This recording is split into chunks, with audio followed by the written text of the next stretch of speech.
எழுத்தாளர் சங்கீதப்பிரியா தக்ஷிணாமூர்த்தியின் நிழல் நீ நிஜம் நான். பாகம் 6. கதையின் குரலாக நான் உங்கள் சங்கீதப்பிரியா தக்ஷிணாமூர்த்தி. காலையில் விரைவிலேயே எழுந்து முதலில் உடற்பயிற்சி கூடத்திற்கு சென்று உடற்பயிற்சிகளை மேற்கொள்வான். அதை முடித்த பிறகு தன் தாயின் கரங்களினால் சத்துமாவு கலவை அவனுக்காக தயாராக காத்து கொண்டிருக்கும். அதை குடித்து முடித்துவிட்டு மீண்டும் சிறிது நேரம் யோகாசனம் செய்வான். பின்பு குளியல் அறைக்குள் நுழைந்து குளித்து முடித்துவிட்டு அவன் வெளியே வரும்பொழுது அவன் ஆசை மகள் அவனின் வருகைக்காக கண்விழித்து எவ்வித தொந்தரவும் செய்யாமல் அமைதியாக படுத்துக் கொண்டிருப்பாள். அவளை கண்டவுடன் மனதில் எவ்வளவு வலிகள் இருந்தாலும் அதை தூக்கி எறிந்துவிட்டு அவளை அள்ளி அணைத்துக் கொள்வான் சூர்யா. இப்பொழுதும் அதையே செய்யும். முன்பு கட்டிலில் இருந்து எழுந்து உறங்கிக் கொண்டிருக்கும் தன் மகளை பார்த்து அவள் நெற்றியில் முத்தம் கொடுத்தவன் அப்பொழுதுதான் அவள் அருகில் தலை சாய்ந்து கீழே அமர்ந்த வண்ணம் உறங்கிக் கொண்டிருந்த மிருத்ராவை கண்டான்.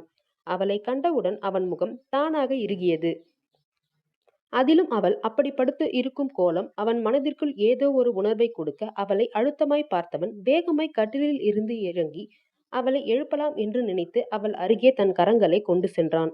உடனே என்ன நினைத்தானோ தெரியவில்லை, வெடுக்கென்று தன் கரங்களை பின்னே இழுத்து கொண்டு அவள் முகத்தை சிறிது நேரம் ஆழ்ந்து நோக்கிவிட்டு அங்கிருந்து வெளியேறினான்.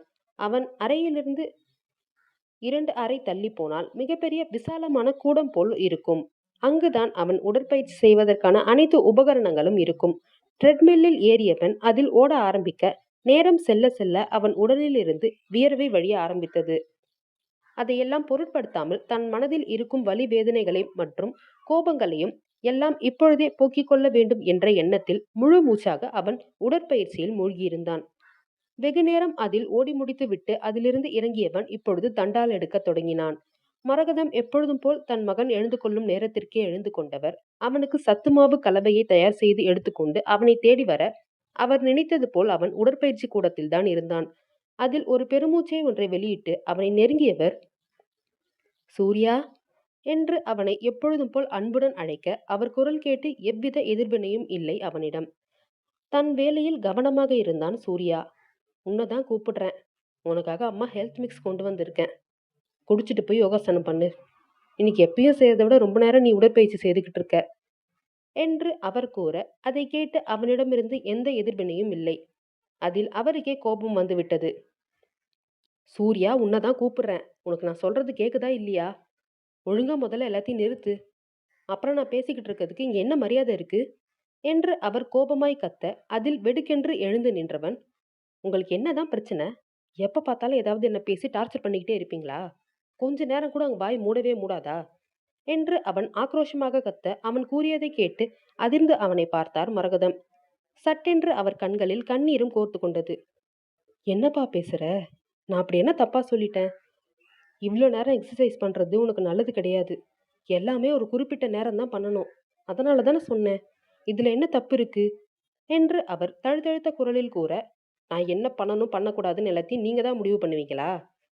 எனக்கே சுயமா யோசிச்சு எதையும் பண்றதுக்கு இந்த வீட்டுல எந்த உரிமையும் கிடையாதா?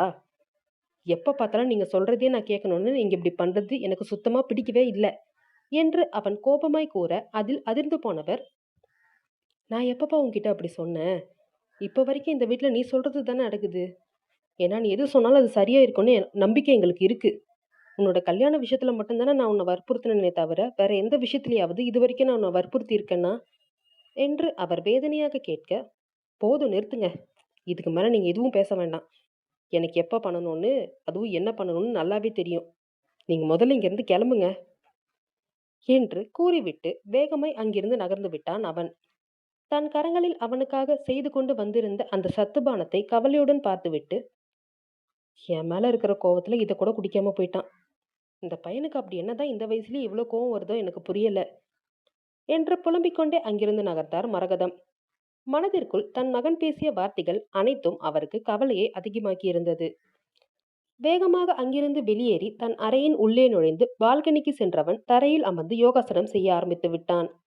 காலையிலேயே கோபப்பட்டு தன் மனநிலையை கெடுத்துக் கொண்டதன் விளைவு அவனுக்கு அன்றைய நாளே எப்படி கழியப் போகிறதோ என்ற சிந்தனைதான் இருந்தது.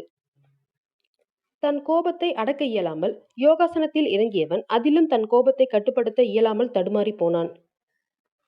என்னை எந்த நிலைமைக்கு கொண்டு வந்து நிறுத்தி இருக்காங்க எல்லாரும்? என்னை நானே கண்ட்ரோல் பண்ணிக்கிற நிலைமையில இப்ப நான் இல்லை. இதுக்கு எல்லாத்துக்குமே காரணம் இவங்க தான். இவங்களெல்லாம் என்னதான் பண்றதுன்னு எனக்கு புரியல.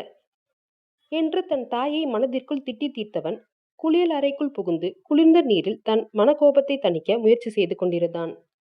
அதன் விளைவு சிறிது நேரத்தில் கொஞ்சம் அவனது கோபம் குறைந்திருந்தது. அதில் ஒரு பெருமூச்சை ஒன்றை வெளியிட்டு கோபமாக குளித்து முடித்துவிட்டு வெளியே வந்தவன் மகளை பார்க்க அவளோ இப்பொழுதும் நன்றாக உறக்கத்தில் இருந்தாள். அதைக் கண்டு புருவம் சுருக்கியவன், என்ன இது, பாப்பா இன்னைக்கு இவ்வளோ நேரம் தூங்குறா? இந்த நேரத்துக்கெல்லாம் இவ எழுந்துப்பாளே என்று யோசித்தவாறே தன் மகள் அருகே செல்ல, குழந்தையோ ஒரு பக்கமாக சுருண்டு படுத்து கட்டிலில் தலை சாய்ந்து படுத்திருந்த மிருத்ராவின் கரங்களில் தன் கரத்தை இறுக்கமாக பூட்டி வைத்திருந்தது. அதை கவனிக்காத சூர்யா குழந்தையை தூக்க அந்த அசைவில் கண்விழித்த மிருத்ரா வேகமாய் நிமிர்ந்து பார்த்தாள். சூர்யாவோ அவள் விழித்து விட்டதை பார்த்தவன் அவள் முகத்தை கூட பார்க்க பிடிக்காமல் வேகமாய் அங்கிருந்து நகர, குழந்தையோ அந்த அசைவில் கண் விழித்தவள் லேசாக சினுங்க துவங்கினாள். எப்பொழுதும் இப்படி செய்யாத தன் மகள் இப்படி எதற்காக கண் விழித்து அழுகிறாள் என்று புரியாமல் திணறி போனான் சூர்யா. குழந்தையோ மிருத்ராவை விட்டு பிரிந்ததால் தான் அழுது கொண்டிருக்கிறாள் என்பதை அவன் அறியவில்லை. இதுவரை கிடைக்காத ஒரு பெண்ணின் உண்மையான தாய்ப்பாசம் தனக்கு கிடைத்தவுடன் குழந்தை அவளையே அறியாமல் மிருத்ராவிடம் நெருங்கியிருந்தது. அதை சூர்யாதான் உணரவில்லை. குழந்தை அழுவதைக் கண்ட அவளுக்கு பக்கென்று ஆனது மனம் தானாகவே ஒரு தாயின் பரிதவிப்பில் வேகமாய் குழந்தையை நெருங்கியவள், என்கிட்ட பாப்பாவை கொடுங்க என்றாள் தயக்கத்துடன் கைகளை நீட்டி.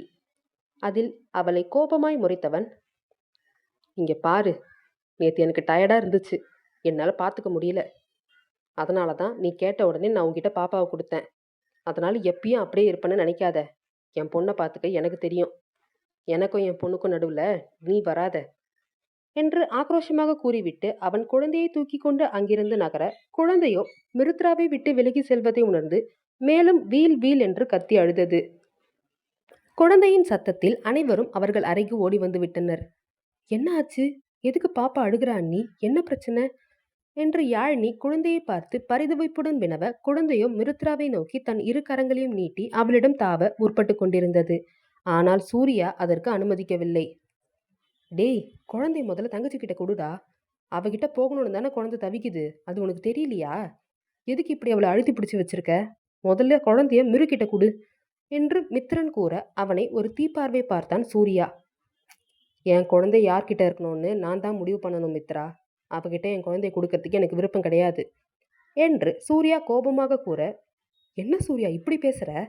அவ தான் இப்போ குழந்தையோட அம்மா. அப்போ அவளுக்கு குழந்தைய தூக்க உரிமை இல்லையா என்ன? முதல்ல குழந்தைய அவகிட்ட கொடுப்பா என்று மரகதம் ஒரு புறம் கூற, யார் பேசுவதையும் அவன் காதில் வாங்கி கொள்வது போல் இல்லை. பொறுத்து பொறுத்து பார்த்த மிருத்ரா வேகமாய் அவனை நெருங்கி, உங்க பொண்ணையும் உங்களையும் நான் எப்பயுமே பிரிக்க மாட்டேன். கொஞ்ச நேரம் பாப்பாவை என்கிட்ட கொடுங்க ப்ளீஸ் என்றாள் கெஞ்சலுடன் அவனிடம். அதில் சில நொடிகள் அவள் கண்களை ஆழ்ந்து பார்த்துவிட்டு விருப்பமே இல்லாமல் தன் மகளை அவள் கரங்களில் கொடுக்க, பாய்ந்து அவளிடம் சென்ற குழந்தையோ அவள் கழுத்தில் முகம் புதைத்து வாயில் விரலை வைத்துக்கொண்டு கண்மூடிக்கொண்டது. அதன் செயலில் அனைவரும் ஆவென்று வாயை பிளந்தனர் என்றால் சூர்யாவோ, வந்த உடனே என் பொண்ணு மயக்கிட்டா என்று பற்களை கடித்து கருவினான் மனதிற்குள். அடுத்து என்ன நிகழப்போகிறது என்பதை அடுத்த அத்தியாயத்தில் காணலாம்.